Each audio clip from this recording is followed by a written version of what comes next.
കുറേ നേരമായി കൊണ്ടാ ഇപ്പോഴാണ് ഒന്ന് കിട്ടുന്നത്. മച്ചാമാരെ, അപ്പോൾ നമ്മളേ ഇന്ന് പണി ലീവാട്ടോ. അപ്പോൾ നമ്മൾ ഇന്നൊരു മീൻ പിടുത്തത്തിന് വേണ്ടി ഇറങ്ങിയതാണ്. നമ്മൾ കഴിഞ്ഞ 2 ലീവിന് നമ്മൾ പോയത് കോറിക്കാട്ടോ. പക്ഷേ ഇന്ന് നമ്മൾ പുഴയ്ക്ക് തന്നെ പോകണം കേട്ടോ. കോറിയിലൊക്കെ ചെറിയ ചെറിയ സിലോപ്പികളാണ്. അപ്പോൾ നമ്മൾ 2 ചങ്കാളുണ്ട്. ആ 2 ചങ്കാൾ നമ്മൾ വെയിറ്റ് ചെയ്തുകൊണ്ടിരിക്കുക കേട്ടോ. നമ്മൾ ഈ ഒരു ഷെഡിൽ നിന്നാണ് നമ്മൾ ഫുൾ പ്ലാനുകൾ നമ്മൾ ഇടൽ കേട്ടോ.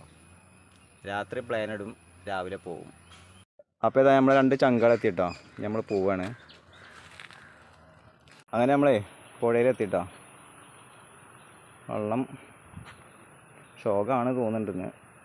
നമുക്കിന്ന് തീറ്റ ഒന്നും കൂട്ടാനില്ല. കാരണം നമ്മൾ തീറ്റ ഒക്കെ ഒന്ന് വീട്ടിൽ നിന്ന് കൂട്ടിയാണ്ട് സെറ്റാക്കിയിട്ടാണ് പോകും നിൽക്കുന്നത്.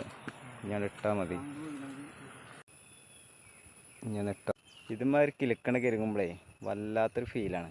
കഴിച്ചുകൊണ്ടമ്മ ഒരു മീനെ കിട്ടിട്ടോ. ഇന്ന് ഫുള്ള് ഷോക്കാണ് തോന്നുന്നുണ്ട്. അങ്ങനെ മീനടിച്ചു കൊണ്ടോ ഒരു കൂരാനെ കിട്ടിട്ടോ. കുറേ നേരമായി കൊണ്ടോ ഇപ്പോഴാണ് ഒന്ന് കിട്ടുന്നത്. അത്യാവശ്യം കുഴപ്പമില്ല. ഇന്ന് നമ്മളെ അന്നദാന പ്രഭു ആയോ ഒരു സംശയമുണ്ട്. ഫുള്ള് ഷോക്കാണെന്ന്.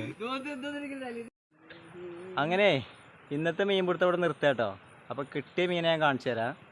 അതായത് ഈ ഒരു കൂട്ടം കാണുന്നില്ലേ, അത് ഇൻ്റെത്. ഈ ഒരു 3 കാണുന്നില്ലേ, അത് ഇവൻ്റെ. പിന്നെ ഇത് ഈ ഒരു 6 കാണുന്നില്ലേ, ഒറ്റൊരു 6 അത് ഇതാ ഈ മുതലിൻ്റെ. അപ്പം നമുക്കെന്താ പറയാമല്ലോ വെച്ചാൽ എന്നും ഒരുപോലെ ആവില്ല. പക്ഷെ നമ്മൾ തോറ്റു കൊടുക്കാൻ പാടില്ല. നമ്മൾ ബാക്കി നമ്മൾ നാളെ പിടിക്കണം കേട്ടോ.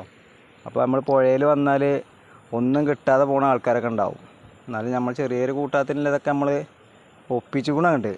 ബാക്കി നാളെ